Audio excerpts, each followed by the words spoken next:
Ok. Uma boa noite àqueles irmãos que nos ouvem de longe e, em particular, hoje, especialmente, vamos mandar à igreja, manda um abraço especial a Raquel, que está no Vietnã e que nos ouve. Por incrível que pareça, é mesmo assim, a palavra tem chegado longe e tem ido até o Vietnã. E um abraço muito grande. A gente não a conhece pessoalmente, mas não interessa. É como... Se calhar conhece. Ok. Se calhar o Carlos está-me a dizer que se calhar conhece, mas para o esposo e para a família em geral, um abraço forte. Um abraço a outros irmãos, a nossa irmã Filomena, que está em Inglaterra, um abraço especial para ela, a nossa irmã Filomena, que está no norte, a Pangola, para o Cristóvão, o Eloy, os jovens lá, e o nosso irmão Benjamin, que está no Brasil também, e a todos os outros, um abraço muito forte. Vamos então dar início à mensagem, e eu vou chamar o nosso irmão Alberto para poder então transmitir-nos aquilo que o Senhor propôs no seu coração. Obrigado, Nando. Boa noite a todos. Uma alegria e satisfação, pelo menos hoje, poder falar mais de 6 minutos. Sair da parede e vir para a tribuna, né? Isso é muito bom. Hoje nós temos um assunto a tratar que requer uma certa atenção e você, lógico, vão ser algumas informações ou várias informações, não se assuste. O que você puder absorver está de bom tamanho. Depois você pode rever, depois desse assunto, depois do EJC do acampamento, nós vamos tentar complementar ou repisar alguns pontos. Como ilustração, quando as pessoas vão buscar água num riacho, numa fonte, uns vão com um copo, outros vão com um jarro, outros vão com um balde. Cada um tem aquela capacidade para as suas necessidades. Tem gente que vai pegar esse estudo com um balde, tem outros que vão com um copo. Mas o importante é todos saciarem da palavra do Senhor. Eu quero começar com uma passagem que está em Atos 18, Atos capítulo 18. Eu vou ser bem sucinto para ganharmos tempo. Esse é o episódio onde que Áquila e Priscila encontram com Apolo. E no verso 24, Atos 18, 24. Chegou a Éfeso um certo judeu chamado Apolo, natural de Alexandria, homem eloquente e poderoso nas Escrituras. Este era instruído no caminho do Senhor e fervoroso de espírito, falava e ensinava diligentemente as coisas do Senhor, conhecendo somente o batismo de João. Ele começou a falar ousadamente na sinagoga. E quando ouviram, Priscila e Áquila o levaram consigo e lhe declararam mais precisamente o caminho de Deus. Até aqui. Apenas para dar um pequeno testemunho em cima dessa passagem, porque nós vamos tratar de um assunto de teologia, e de teologia alguma coisa eu entendo. Perdi 20 anos estudando um monte de coisa de teologia. E neste campo existem pessoas a exemplo de Apolo. Homens eloquentes, instruídos, diligentes nas coisas do Senhor, zelosos. Não é? Porém, não divide as Escrituras adequadamente. Não é? Não sabe dividir as Escrituras conforme Paulo ensina em 2 Timóteo 2,15. Na minha vida, há muito tempo, fui assim. Lógico que eu não tenho nenhuma pretensão de chegar a ser um Apolo, longe disso. Mas conhecia muitas coisas das Escrituras, da Palavra de Deus. Porém, o dia que eu ouvi as distinções do Evangelho da Graça, Evangelho do Reino, quando a gente começa a dividir as Escrituras e compreende a revelação do mistério, a dispensação da graça de Deus, é um holofote, são luzes que acendem e você compreende as Escrituras de uma maneira mais nítida, clara, sem obstáculos. Nós vamos ver, aqui está, falar sobre este assunto, eleição e predestinação. De cara, de imediato, é bom nós frisarmos este conceito. Eleição e predestinação, tudo a ver com serviço, dignidade, valor, preciosidade, bênçãos, privilégio.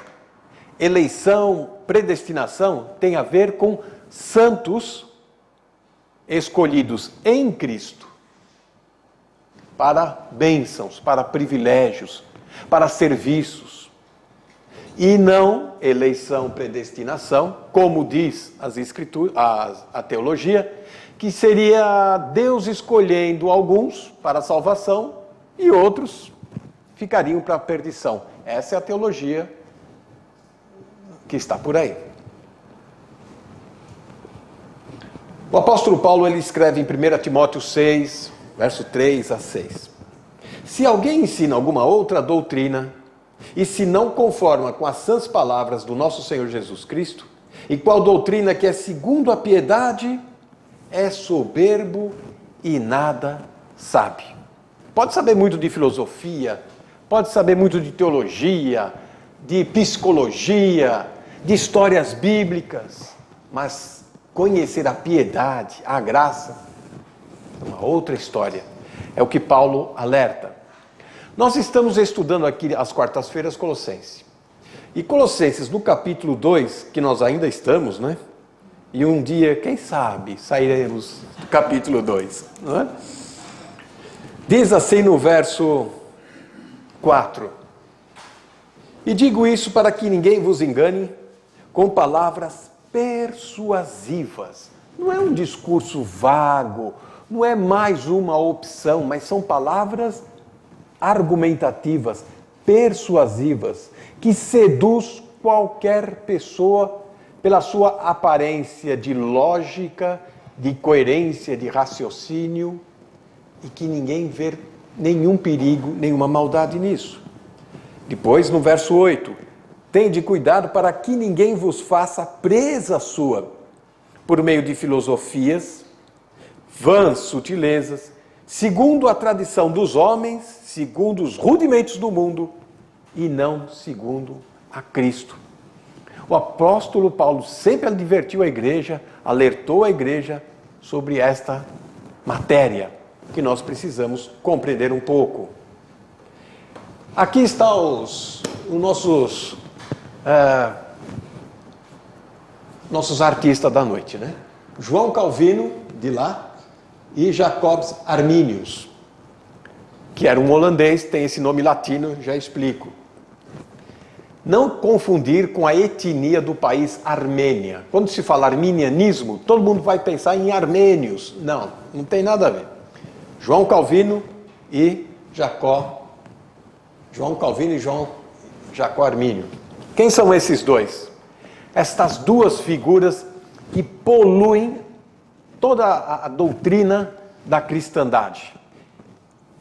Calvino e Armínio são dois sistemas teológicos que tentam explicar a relação da soberania de Deus e a responsabilidade humana.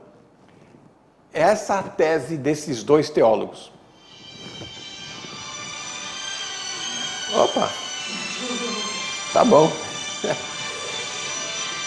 O calvinismo recebe esse nome por causa de João Calvin, ou João Calvino, um teólogo francês que viveu 1509, 1564.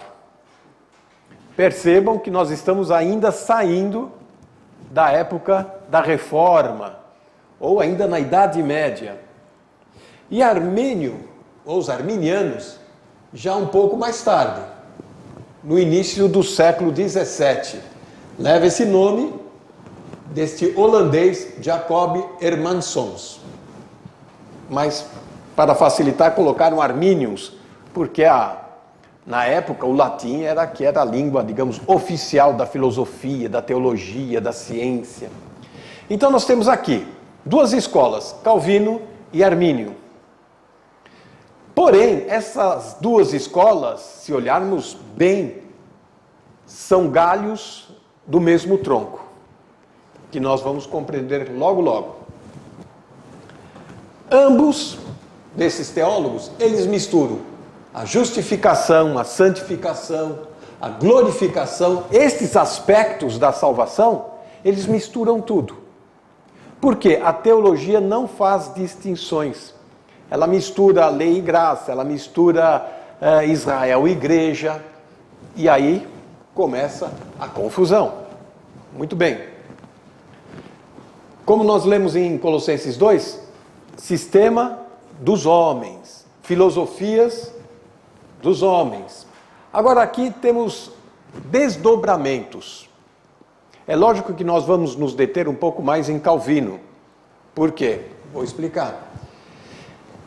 Temos de um lado do ringue Armínio e do outro lado do ringue Calvino. E agora?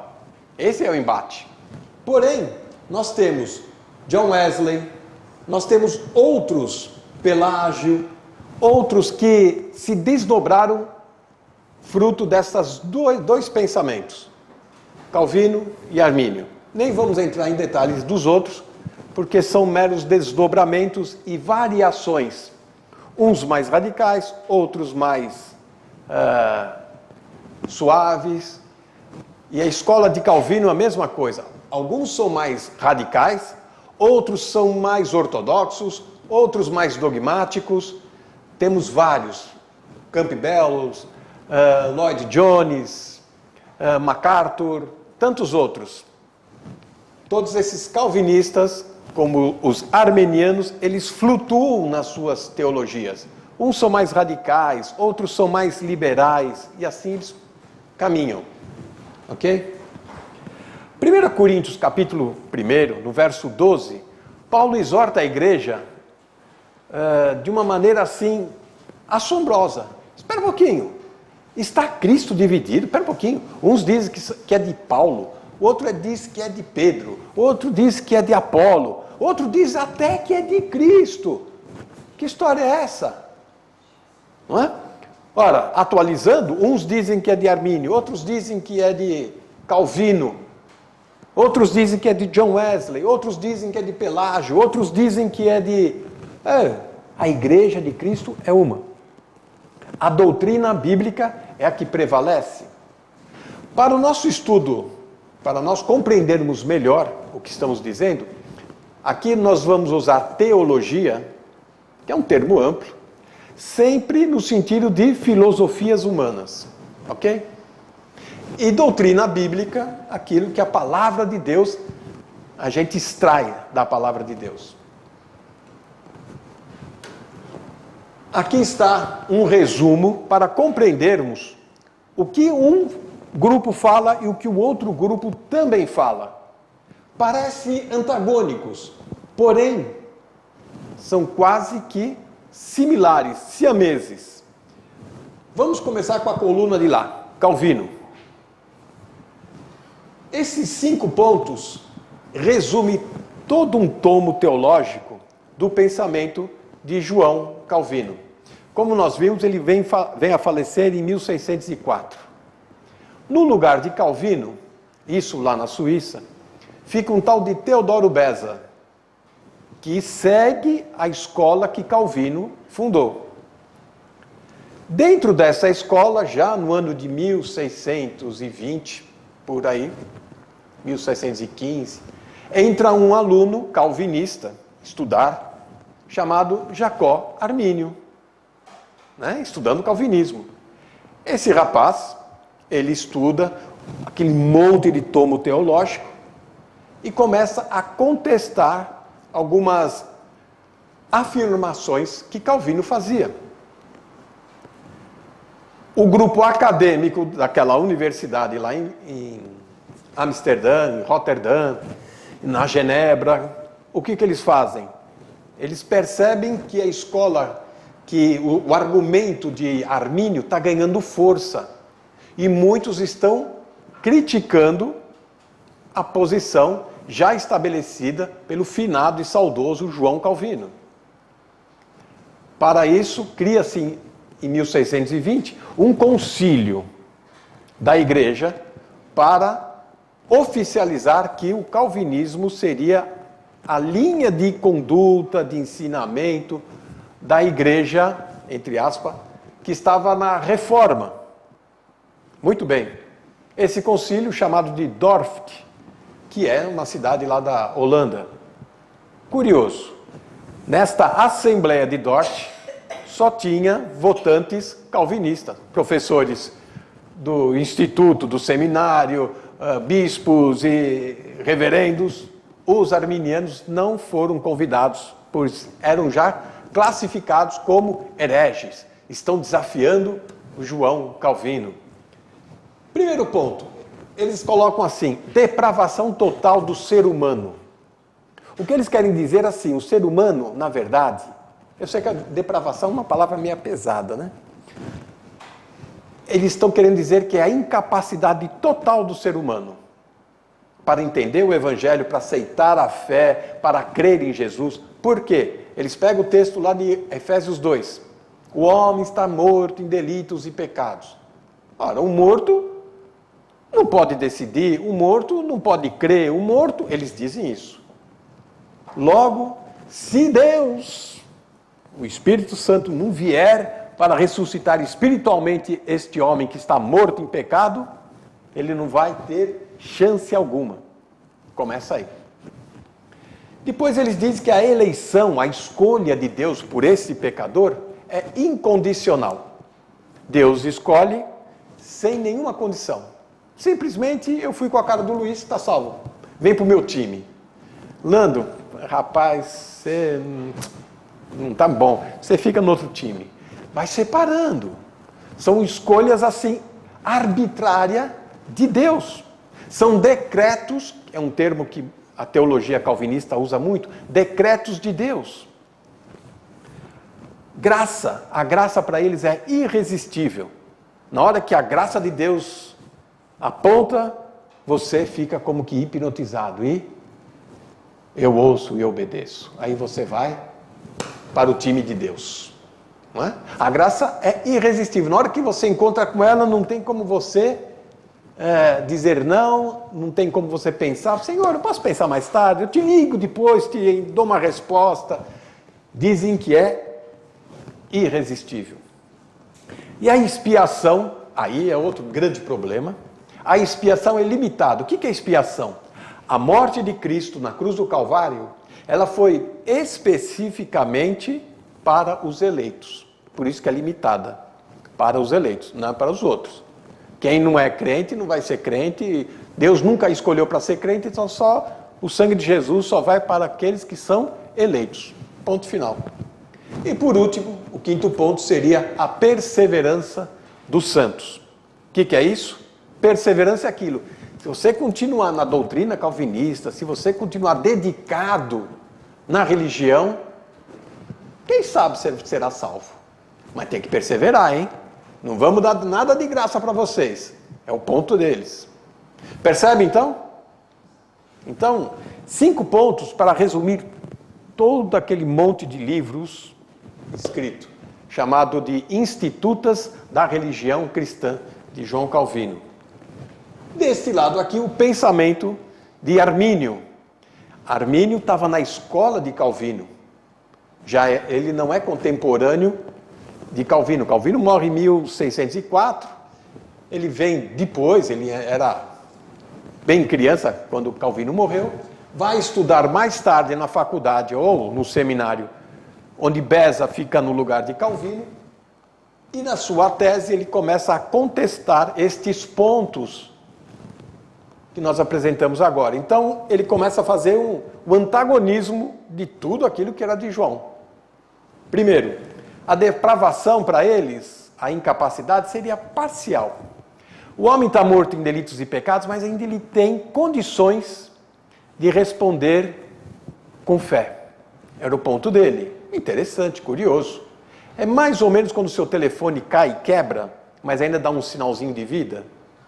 Né? Você fala, puxa, ainda tem uma linha aqui, acho que ainda pelo menos dá para fazer uma ligação. Está quebrado, não presta para nada, mas ainda dá para segurar um mês.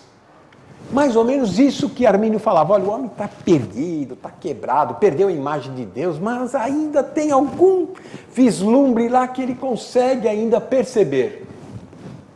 A eleição, para Armínio, a eleição é condicional. Tem que ter condições para ser eleito. Tanto Calvino como Armínio, eles trabalham com eleitos do pecado, do mundo. Então ele diz que há condições. Se você se arrepender, se você for para a igreja, se você for batizado, se você der esmola, se você fizer uma série de coisas, essas são as condições. Então você pode carimbar o seu passaporte e você está no nosso time. Veja também, ele fala que a graça aqui é resistível. Um fala que é irresistível, ele fala que é resistível. Ele usa lá o discurso de Estevão, em Atos 7, 51, 53, onde que Estevão fala, vós resistis à ação do Espírito Santo. Quando os fariseus os saduceus iam apedrejar Estevão. Então, ele usa bem essa passagem. A expiação, a morte de Cristo na cruz, ela é ilimitada. Jesus morreu por todos. Agora, aqueles que creem vão receber a salvação, aqueles que não crerem. É como se eu distribuir aqui um cheque de 100 mil euros para cada um de vocês. Se você pegar o cheque e olhar, cheque, né? Assim, olhar, fala, vamos no banco, o Alberto tem todo esse dinheiro? Isso é bobagem. Você rasga e vai embora sem o dinheiro. Agora, se você for igual o Zé de Carvalho, você fala, puxa, eu estou precisando desse dinheiro. Você vai lá no banco, vou arriscar, de repente, né? O cara chega lá, carimba e ó, pá, coloca o dinheiro. Recebi! Que graça! É mais ou menos isso que ensina a expiação ilimitada. E por fim, arminianos, eles pregam a insegurança da salvação. Eles não têm certeza da salvação. Diferente da doutrina bíblica. Então, estes são os pontos que nós precisamos observar, perceber, aonde? Nas pregações que a gente ouve na internet, na televisão, em alguns livros de famosos que estão populando as igrejas, fazendo sucesso, porque todos esses teólogos, eles têm uma formação acadêmica fantástica, conhecem muito de sociologia, sabe fazer uma análise do nosso tempo, da nossa sociedade, sabe fazer uma análise profunda, crítica da personalidade humana. Isso atrai a gente. Então, puxa, conhecimento psicológico, a gente vai ler esses livros. Porém, estes livros está cheio de contaminação com esses pensamentos. Se você conseguir separar uma coisa de outra, você pode até aproveitar. É como ir num ferro velho. Sabe? Você pega um carro todo estourado, todo amassado, você fala, pô, eu estou precisando de uma lanterna. Olha, está nova, não quebrou o vidro. Você vai lá, tira e usa. Olha, estou precisando de um tapete de borracha. Tira aquilo que pode. Nesses livros dessa turma, quando eu leio, é mais ou menos isso que eu faço. O que eu posso, eu aproveito. O que não dá para aproveitar. O que Paulo fala em 1 Tessalonicenses 5, e tudo o que ler, né, reter o que é bom. Vamos parafrasear assim. Para andarmos corretamente, devemos crer de maneira correta.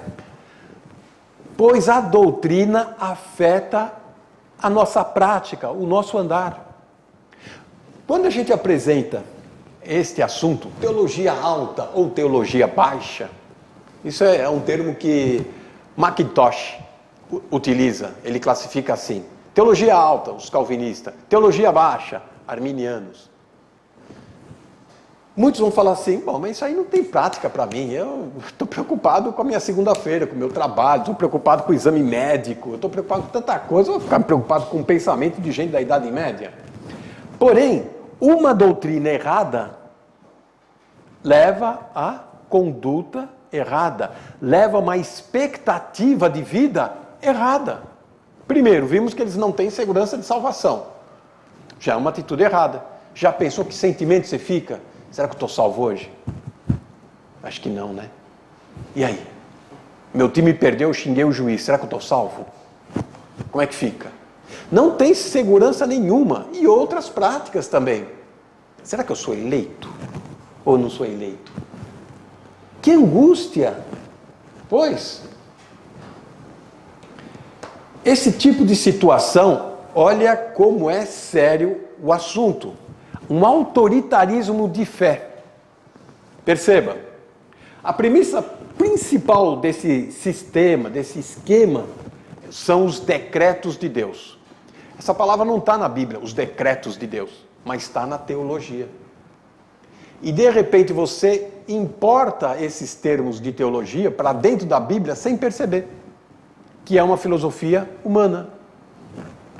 Argumenta-se que Deus é tão soberano, tão senhor da história e do universo. Que história é essa que o homem pode aceitar a Cristo ou não? Então, Deus não é tão soberano assim? Será que isso afeta e ofende a Deus? Esse era o ponto de argumentação desses teólogos. Partiram de um ponto errado e se perderam.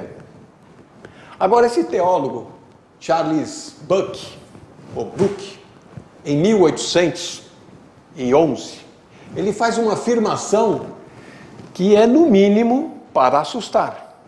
Ele diz assim: é preocupante notar que esse conceito agostiniano, calvinista, da soberba absoluta, tem muito em comum com o islamismo. Esse Charles Buck, ele é autor de um dicionário de teologia, bem conhecido e famoso no século XIX. Este homem, ele era um advogado eloquente, um Apolo da época.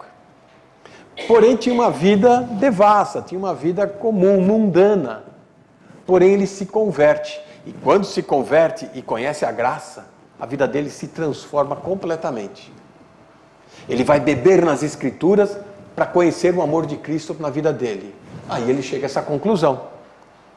Pois estavam tentando levar ou doutriná-lo em igrejas denominacionais, em vez de usar as Escrituras, usar os conceitos, o catecismo, não é, das igrejas para firmá-lo ou fazê-lo de um religioso.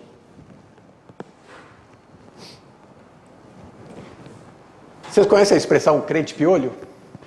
O piolho é aquele que está sempre na cabeça dos outros, né?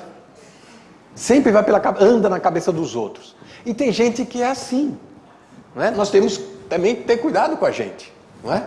Tem gente que aceita a opinião de um médico, mesmo que esse médico for um ortopedista. Se você está com um problema neurológico ou um problema cardíaco, aceitar a opinião de um dentista. Como eu vi uma vez no metrô, caiu um rapaz lá com problema no coração, caiu lá, sem ar, caído no chão. Todo mundo, chama o médico, né? Tinham vindo um senhor todo de branco. Pegaram ele, o médico, puxaram ele. Não, puxaram ele. Né? Atende aí, ele olhou, mas eu sou dentista. Todo mundo olhou, tudo bem, mas então olha os dentes dele pelo menos, né? O cara tá morrendo do coração, tá pedindo para mostrar os dentes. Não dá, né? Não faz sentido. É mais ou menos o que está acontecendo aqui. Tem muita gente que toma remédio porque ouviu dizer. Ah, você tem isso também? Olha, eu tomei um negócio, olha, sarou na hora. Tiro e quero. Vai, que é uma beleza. Você vai e engole. E por aí vai. Certo? E por aí vai. Né? Crenças de segunda mão. Isso é um perigo. Por quê? Porque em vez de nós andarmos em convicção com a palavra de Deus, nós andamos por simpatias. Ah, eu gosto de ouvir fulano, ele é carismático, eu gosto de ouvir aquele tal pregador. Mas ele tem uma linha muito obscura, muito estranha, né? Ah, mas ele é muito simpático, ele é muito alegre, ele é muito divertido. Onde estão as suas convicções, suas bases bíblicas? Não é? Vamos observar rapidamente, en passant, algumas regras para ler e entender as Escrituras. Por quê? Porque é fácil você isolar um versículo aqui, outro ali, e como uma concha de retalho, tem isso aqui também? Concha de retalho? Certo? Manta. Como o puff, a almofada da Wanda, está cheio de remenda ali, ela construiu lá um negócio bonito. Tem gente que assim, pega um versículo aqui, um versículo de lá, e vai sistematizando um tema, tirando das dispensações, tirando do seu contexto, tirando da sua época, do seu público, para formar o seu pensamento, aquilo que eu suponho, percebem? Que eu deduzo que deve ser. Ok? Então, observar o que o texto diz. Primeiro, tanto em Romanos e outras partes das cartas de Paulo, Paulo nunca teve uma preocupação de escrever qualquer carta para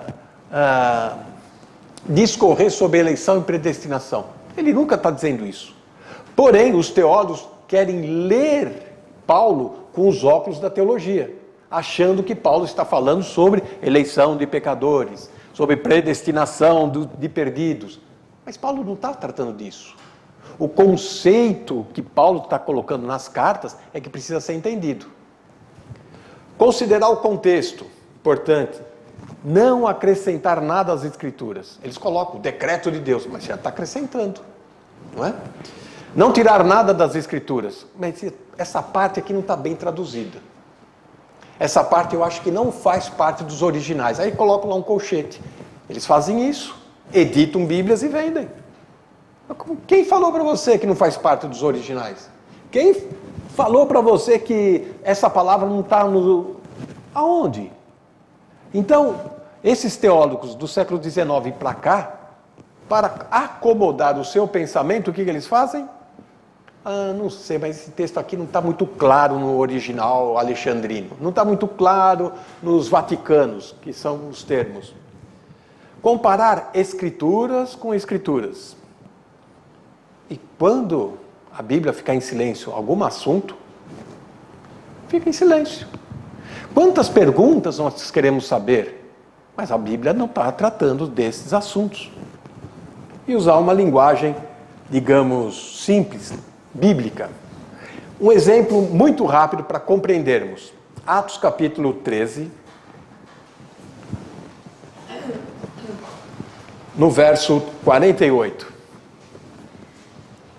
Você está em casa, um sábado de manhã de sol, uma brisa refrescante, você abre a janela, lê as Escrituras, você está tão empolgado com as coisas do Senhor, aí você encontra esse versículo. E os gentios, 13, 48 de Atos. E os gentios, ouvindo isso, alegraram-se, glorificaram a palavra do Senhor e creram todos quantos estavam ordenados para a vida eterna. E a palavra do Senhor se divulgava por toda aquela província. Aí você está lendo, a palavra, creram todos os que estavam ordenados para a vida eterna. Olha aqui, eleição, está aqui. Dois porém. Primeiro, livro de Atos. Livro de Atos não se faz doutrina. É um livro de narrativa. Apenas está sintonizando os fatos que ocorreram na história. Doutrina se faz nas cartas paulinas. Segundo ponto, e o mais importante, observar o texto, observar o contexto. Não podemos isolar um versículo e já afirmar, está vendo? Olha, tem gente que é ordenado para a vida eterna. O porém do calvinismo é assim, quem é eleito, você foi eleito, isso já supõe que o outro não é eleito. Ou seja, Deus ele faz uma certa distinção ou seleção. Você é eleito para a salvação e você é eleito para a perdição. Mas o que eu fiz? Não sei, vai para o inferno. É assim, né? Foi dito arbitrariamente por decreto, né? Vai lá, vai povoar o inferno, né? Sua praga. Ainda joga assim. Essa palavra que aparece aqui, ordenados, ela vai aparecer em outros oito passagens no Novo Testamento. Para isso nós precisamos conhecer as outras 8 passagens onde essa palavra ordenados aparece, para compreendermos. Porém, vamos facilitar. O verso 46 de Atos 13. Paulo e Barnabé, usando de ousadia, disseram: era míster que a vós se vos pregasse primeiro a palavra de Deus. Mas visto que a rejeitais e não vos julgais dignos de vida eterna, eis que nos voltamos para os gentios. Opa, esse é o contexto. O contexto é aqui Paulo e Barnabé pregando para os judeus. Os judeus dizem, não queremos isso aí. Que história é essa? De um Messias que foi morto numa cruz, tal. Não queremos, rejeitaram. E o texto diz que eles se acharam indignos de receber aquilo. Cruz é para malditos, é para criminosos. Eu vou ter que crer num maldito, num criminoso? Olha a cabeça deles do primeiro século, do judeu. Rejeitaram, não se acharam dignos. Então aqui está a palavra. Eles se voltam para os gentios e os gentios se sentem dignos. Ou seja, eles se sentem dispostos a receber. Enquanto que o judeu estava rejeitando, os gentios estavam dispostos a receber. Só para ilustrar essa passagem, vamos ler as 8, que também não dá, né? Senão a gente não sai daqui antes da meia-noite. 1 Coríntios 16, no verso 15.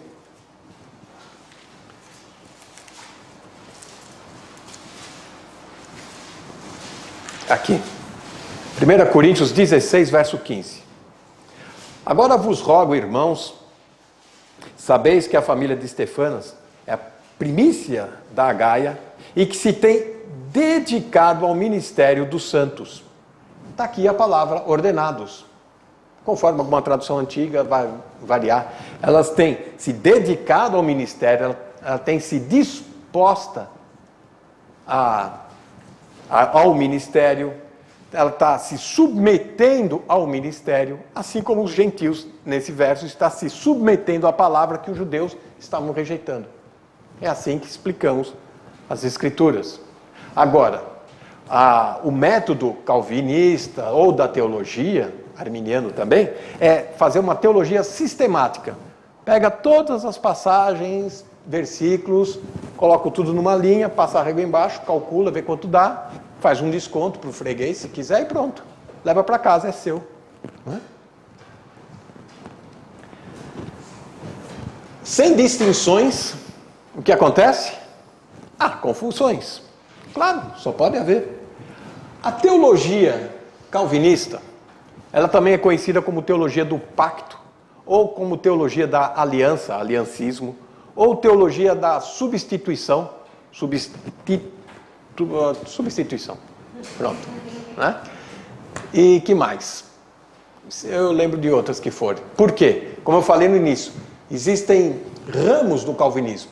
Uns mais ortodoxos, outros mais radicais, uns mais fundamentalistas, variam. Então, é conhecido como teologia da substituição. O que é substituição? Né? Troca. Não é assim? Sai Israel, entra a igreja. Eles acham que é assim, pensam que é jogo de futebol. Não é? Então, a igreja ela já está no Antigo Testamento, sem fazer distinção. Por não fazer distinções, por não compreender estas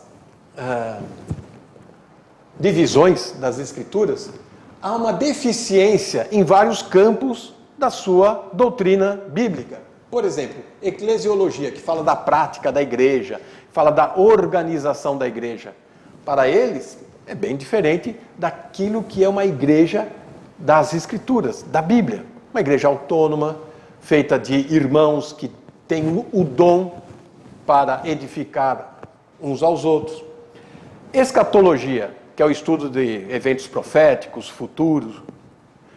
Todos da teologia, talvez com exceção de Armínio e alguns da linha arminiana, não creem em arrebatamento e não creem no milênio futuro.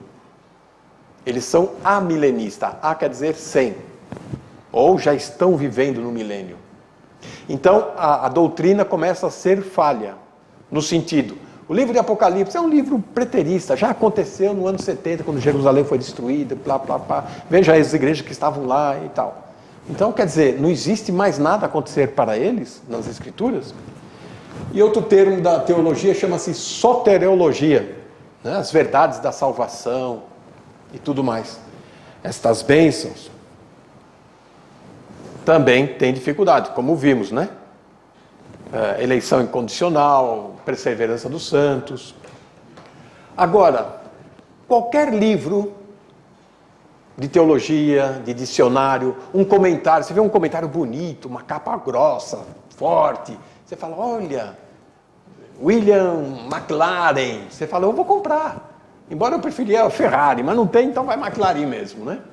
Aí você compra. Todos estes compêndios teológicos, eles vêm contaminados ou distorcidos nos conceitos bíblicos, como nós apresentamos agora. Então, um exemplo aqui tirado do Novo Dicionário da Bíblia.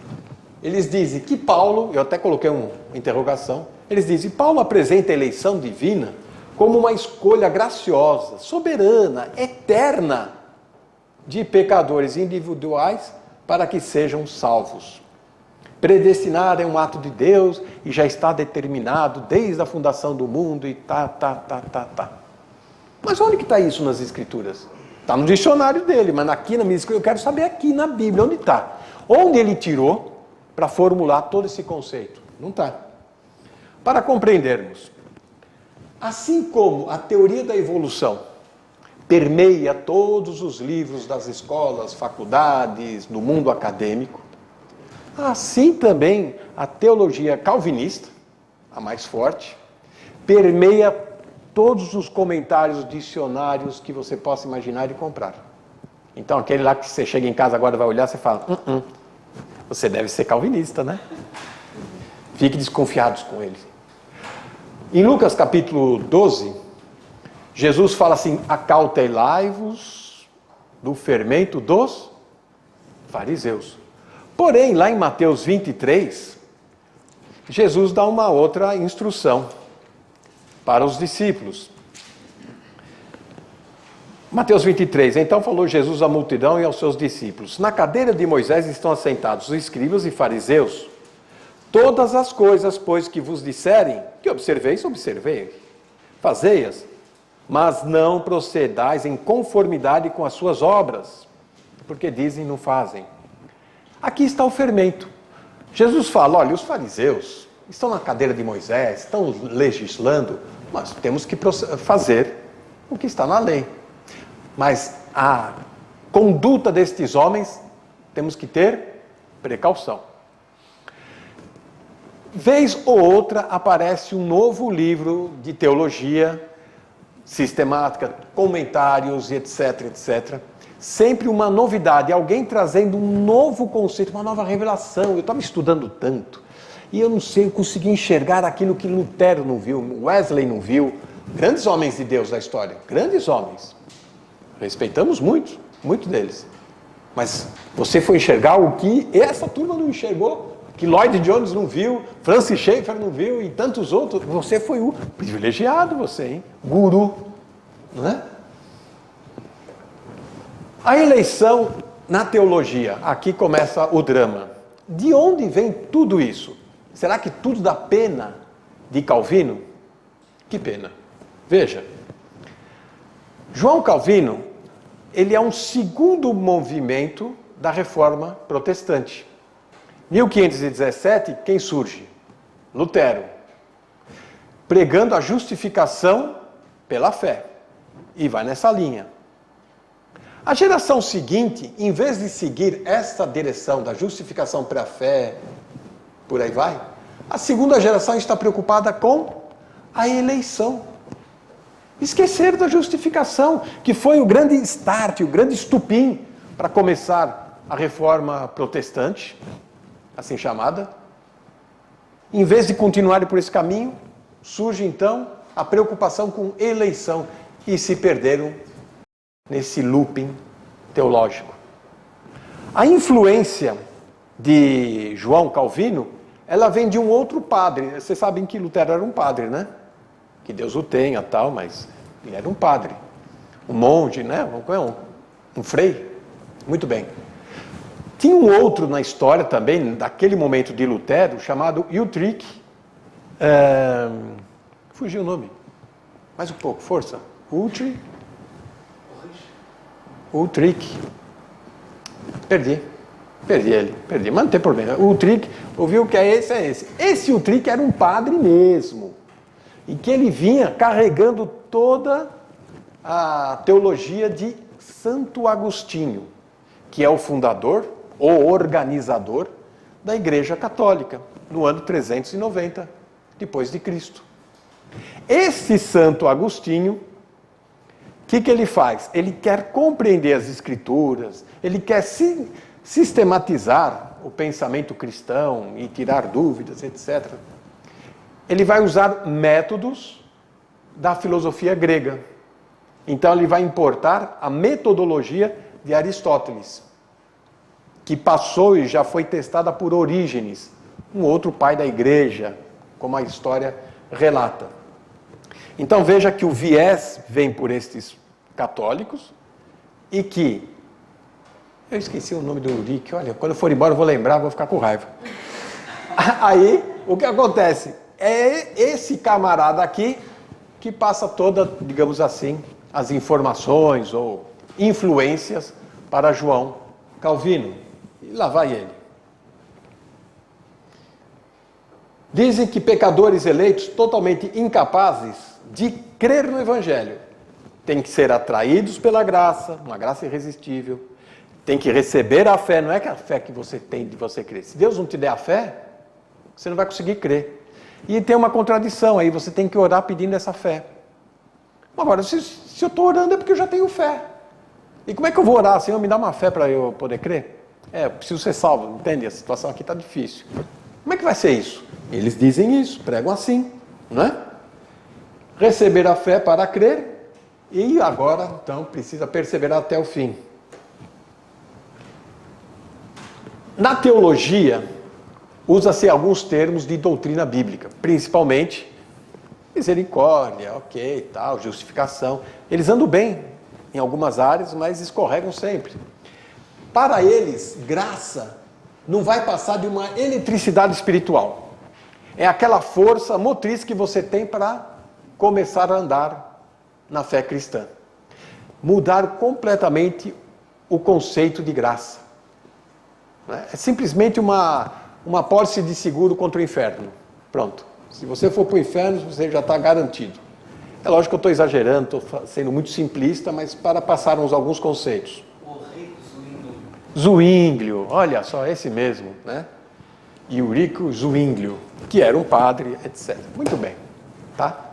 Os dois fizeram um meio de campo na época com Lutero. Imagina o que aconteceu, né? Como dois avançados. Da teologia, nós podemos somar a filosofia.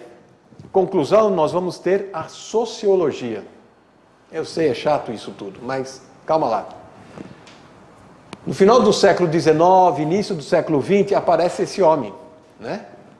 Max Weber.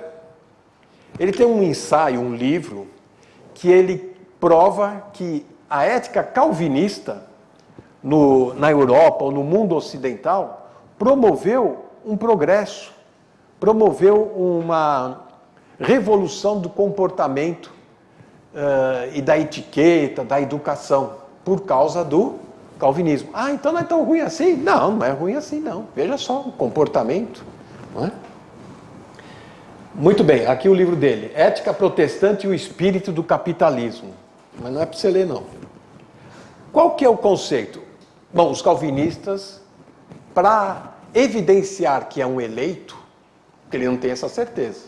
Como é que vai saber como é que Deus, que nota que Deus me deu lá? Para evidenciar que eu sou um eleito, eu tenho que me comportar bem. Eu tenho que demonstrar nas minhas atitudes, nas minhas obras, na minha vida religiosa, de piedade, entre aspas, que eu já não sou daquela vida. Então eu não vou gastar meu dinheiro com vício, eu não vou gastar meu dinheiro com jogos, eu não vou gastar meu dinheiro com entretenimento vulgar, Aí ele começa a ficar rico. Ele começa a ter dinheiro. E eles começam a investir na própria obra, dentro da igreja. Eles começam a investir dentro de casa. Ora, isso é simples. Aqui um parênteses, só para um comentário nosso. Se pegar um cidadão comum aqui da sociedade e falar para ele, olha, o homem, você quer se dar bem na vida? Tá, não precisa ir na igreja não, nem dar o dízimo, fica à vontade. Pega o livro de Provérbios e toda a orientação que Provérbios passa, começa a viver os conceitos. Esse homem vai ser um homem ordinário. Sabe o que é ordinário, né? de ordem, de pureza, um puritano. Ele vai ser um homem de classe, de boa educação, trabalhador, não dado à preguiça, não dado ao vinho, não dado ao vício, moralmente impoluto. Ok. Porém, a motivação para ter isto que não é adequada. A pessoa faz para tentar, digamos, barganhar com Deus. Para mostrar que, olha, Senhor, estou vindo todo domingo, você está me vendo aqui, né? Eu até sento na frente para o Senhor ver que eu estou aqui mesmo, né? Eu não fico perdido no meio do povo, escondido. Não. É para Deus me ver que eu estou lá, né? Então, a sua motivação é essa, para se garantir de alguma penalidade que talvez você não tenha certeza se foi perdoado ou não, e coisa e tal. Esse é o grande drama por trás desse sistema de teologia. A pessoa ser alguma coisa ou fazer alguma coisa por motivações equivocadas. Não por amor, não por reconhecimento da misericórdia, da graça do Senhor. Mais um pouquinho, tá, gente? Vocês vão ter uma noite, vão dormir hoje. Muito bem, falamos que o método empregado era de Aristóteles, que viveu por volta de 350 a.C., ok? O impacto que ele tem na teologia reformada é muito forte, ou quase toda. O que a teologia reformada faz? Ela tem alguns conceitos, pressuposições sobre a obra de Cristo, sobre salvação, sobre futuro, profecias. Eles têm pressuposições. Eu acho que é isso. Eu penso que deve ser isso. E começa a deduzir o que as Escrituras querem dizer com aquilo que diz. Ok? Né? E aí eles vão para verificar se a sua dedução está certa. E se não estiver certa, não tem problema, a gente dá um jeito e encaixa. Não é? Eu digo lá em casa que uma vez eu tinha um Jeep velho, aquele 70, Willys, sabe? Jeepinho de guerra. E não tinha mais a lanterna do Jeepinho. Era redondinha, eu fui numa loja e falei, não, essa lanterna nem existe mais, olha. Leva essa dessa carrinha aqui. Eu falei, mas essa é quadrada. Ele falou, não tem problema, lá encaixa. Eu falei, tá bom, encaixa. Coloquei aqui, mas cada marretada, mas entrou. Entra. É assim que eles fazem com a teologia. Não encaixa, não tem problema. Eles forçam e encaixa, sem problema. Como é que eles fazem? Essa é a ferramenta, silogismo. Alguém já ouviu essa palavra aqui? Né? Esse palavrão aqui, né? Silogismo. São silogismos dedutivos, né? Sistemáticos. Então, uma palavra como aquela que nós citamos agora de Atos 13, 46, 48, foram ordenados. Eles pegam palavra daqui, palavra dali, a vida eterna, e vão costurando para a equação, o resultado, coincidir com a minha dedução, com a minha suposição. O que é um silogismo? Um argumento, ou dois, ou até três, algumas afirmações curtas, e uma conclusão lógica deduzida daqueles argumentos. Tá, eu sei que vocês não entenderam nada. Então vamos para um exemplo. Vamos para um exemplo do que é um silogismo, vocês vão ver que não é nada complicado. É assim, ó. Deus é amor. O amor é cego. Steve Wonder é cego. Conclusão? Steve Wonder é Deus. Não é? Isso é um silogismo. Você tem duas premissas, no caso 3, pode ser 2, 3, conforme a necessidade para comprovar. E você tem duas, essas premissas às vezes pode ser verdadeira, como pode ser neutra. Nem verdadeira nem falsa, mas uma possibilidade. Aqui, Deus é amor? Sim, Deus é amor, está na Bíblia, Deus é amor. Que bom. Vamos em frente, estamos no caminho certo. O amor é cego. Nossa, eu já ouvi tanto poema que o amor é cego. Isso é lindo, toca o coração. E Steve Wonder é cego? Claro que é cego, não sei como ele toca aquilo, mas ele é cego, não vê nada. Conclusão, ele é Deus. Isso para provar que esse método da filosofia é para a filosofia, não para doutrina bíblica. Doutrina bíblica é outra coisa. Agora chegamos nesse ponto, para vocês compreenderem de uma maneira séria. Falei do Steve Wonder só para dar uma quebrada, né? Maria é a mãe de Jesus, certo? Vocês respondem, certo? Certo. Jesus é Deus, não é? Já as Escrituras dizem também. Conclusão: Maria é a mãe de Deus. Nossa, gente. Quase. O que é isso? Essa ferramenta não é apropriada para fazer uma exegese. O que é exegese? É o que a doutrina bíblica exige de nós. Exegese é extrair os conceitos e os ensinamentos das Escrituras, independente se eu gosto ou não, se aquilo vai afetar a minha vida ou não. É tirar das Escrituras. Enquanto que o calvinismo, a teologia, principalmente, o arminiano, ele até tenta fazer uma exegese. Ele até tenta ser indutivo. Mas como ele já tem os seus pontos estabelecidos, então tem que passar pelos pontos estabelecidos da teologia para vir para a Bíblia. Percebem? Não é? O calvinismo é assim. Eles são dedutivos, eles não vão extrair, não vão fazer uma exegese. Eles vão fazer uma exegese. Não é? Eles vão acrescentar coisas nas Escrituras. Eu sei que eu estou sendo rápido, mas é para a gente já ter pelo menos um panorama do que se anda falando por aí nas igrejas e atraindo muitas pessoas. Não é? Agora, estamos falando sobre eleição, mas a Bíblia fala de eleitos. Não é? Muito bem, a Bíblia vai falar de eleitos. Israel é um eleito. É um eleito. É um mistério de Deus. Escolheu Israel, ponto. Há anjos eleitos. Anjos eleitos? Sim, tem anjos eleitos. Paulo fala sobre eles, né? Em Timóteo e tal. Quem mais? A igreja é eleita.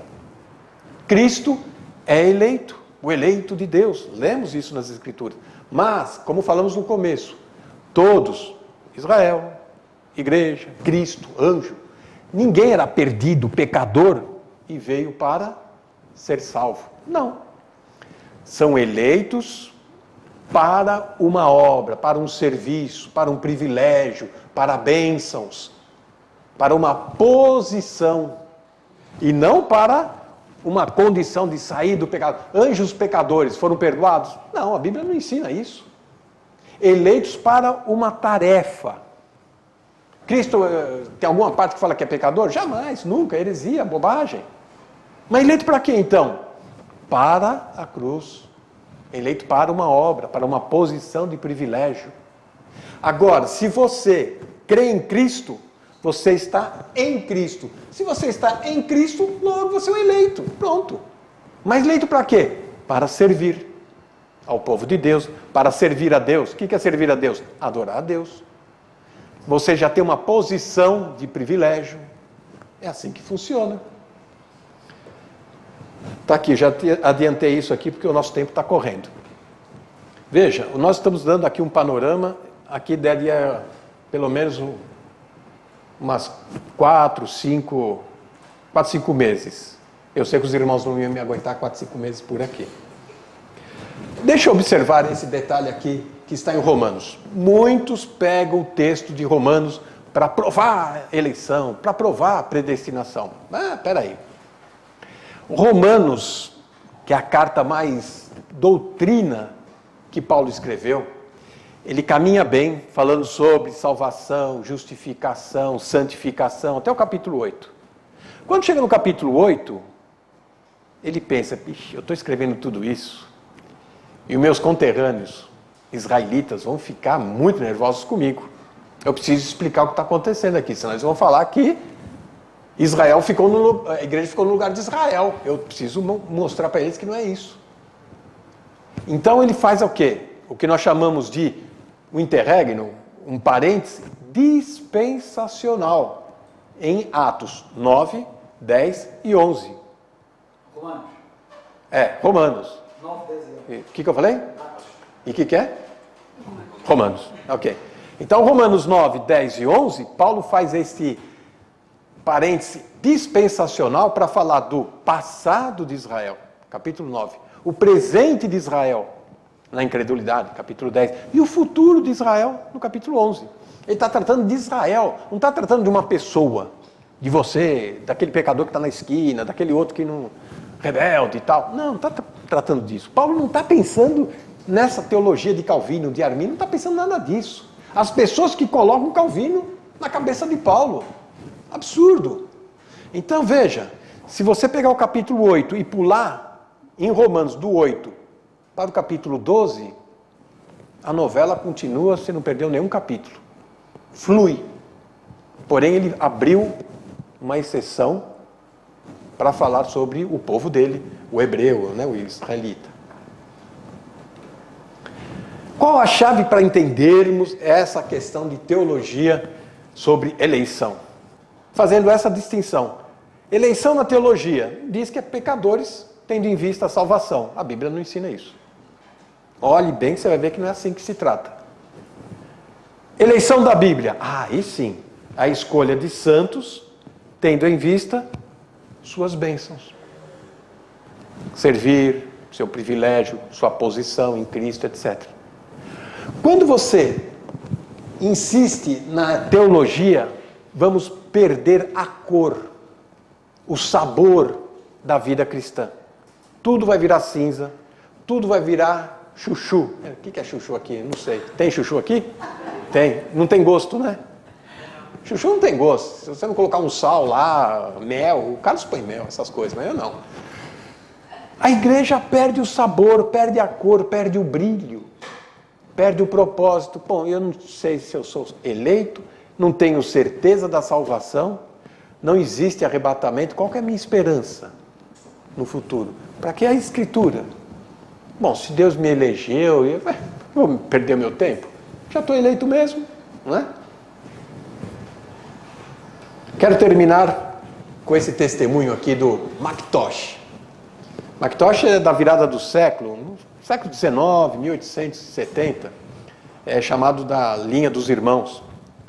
Nada é mais prejudicial à verdade de Deus, mais estéril para a alma, mais subversivo para qualquer crescimento e progresso espiritual do que a mera teologia, seja ela alta ou baixa, calvinista ou arminiana, e seus desdobramentos, wesleyana, pentecostalismo, etc. É impossível que alguém progrida além dos limites do sistema do qual está ligado. Se eu sou instruído nos 5 pontos, seja calvinista, arminiano, como sendo a fé dos eleitos de Deus, eu não poderei sequer pensar em buscar algo além daquilo. Desaparecendo assim do meu campo de visão o mais glorioso campo da verdade celestial. Disse isso um homem de 1800 e tanto.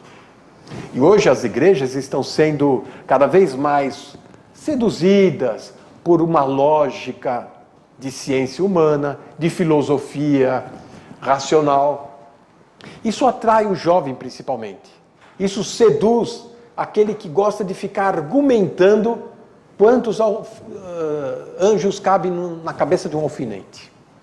Querem argumentar e discutir sobre o valor do sangue de Cristo. Se o sangue de Jesus era só de Maria e não tinha de José, como é que fica? Aí vai começar uma discussão científica e outras discussões intermináveis que eu considero e classifico como enxugar gelo. Discute, fala, discute, lança livros, vão por novidades e etc, e não saem disso, não acabam nunca com isso. Tá bom? Eu acho que vou parar por aqui, porque já passou muita informação. Pois não? Eu pedi autorização ao Nando Sim. para vir aqui dizer o seguinte, que eu penso que seria, eu não sei qual é a sua intenção em relação à outra quarta-feira, que vai continuar neste tema. Vamos cortando isso aqui. Mas há 3 coisas, ou 2, que eu gostava que o irmão referisse e que são importantes. A primeira é que identificasse quem são os autores mais famosos da atualidade que estão a minar toda a igreja. E eu agradecia muito que dissesse quem eles são, que é para as pessoas aqui saber quem eles são.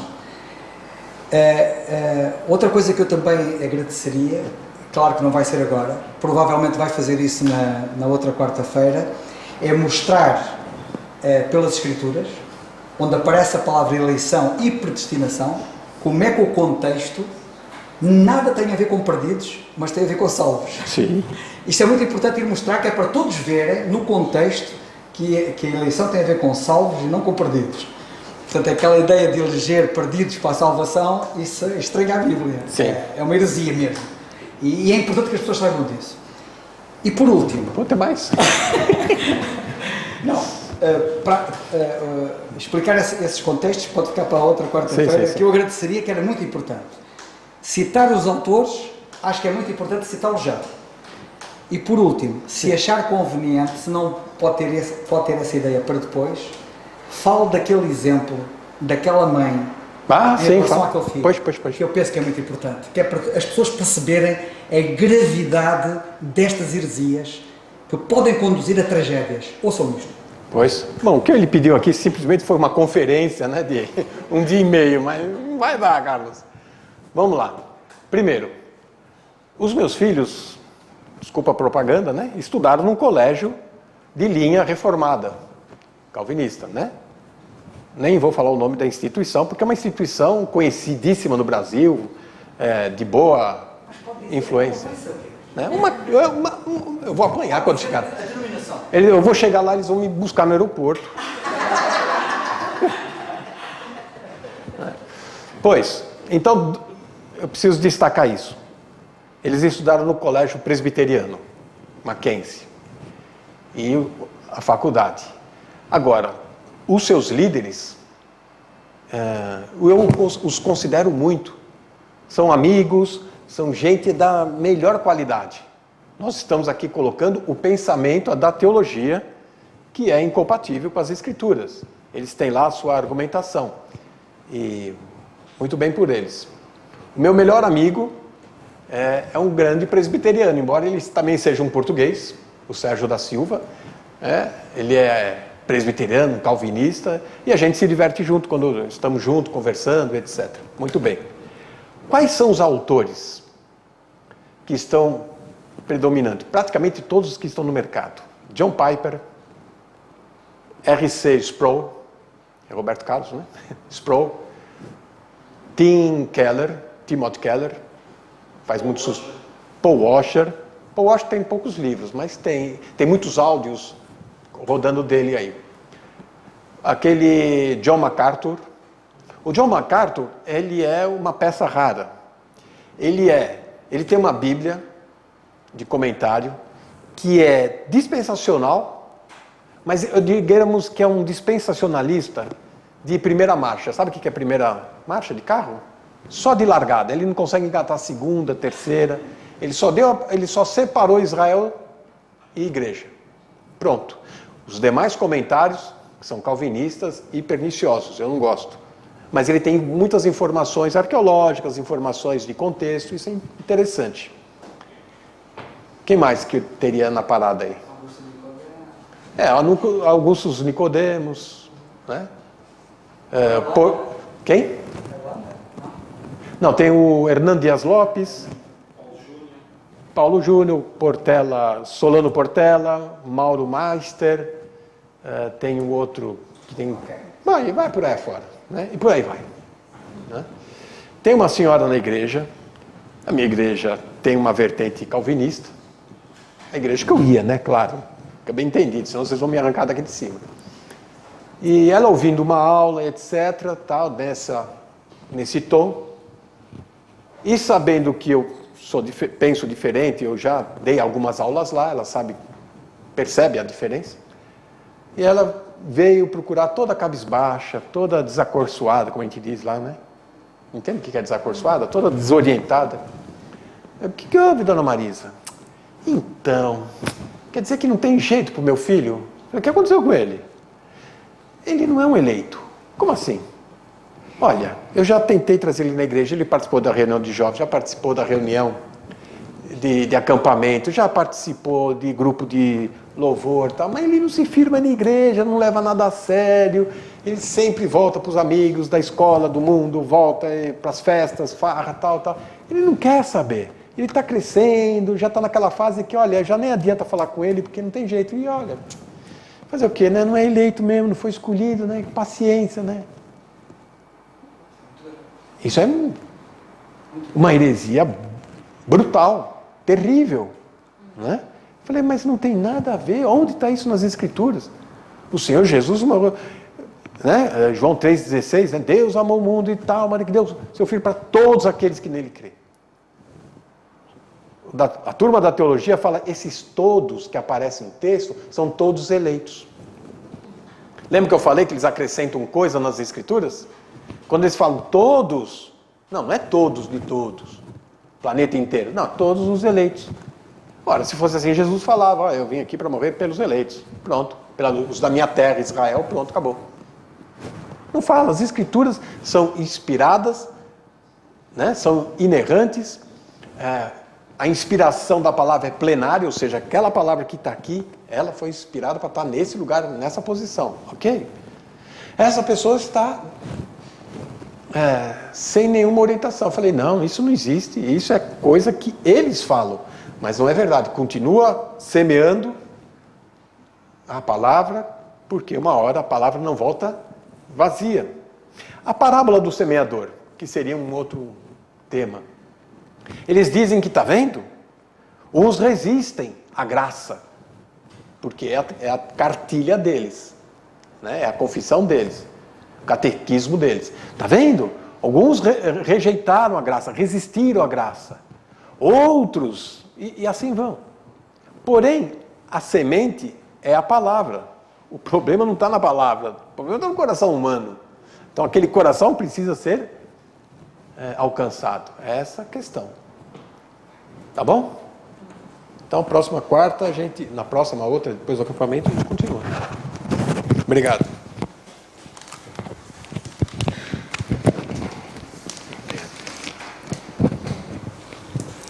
Eu acho que amanhã devíamos rever outra vez, ouvir isto, e acho que devíamos ouvir sem cessar mesmo, porque é muito importante.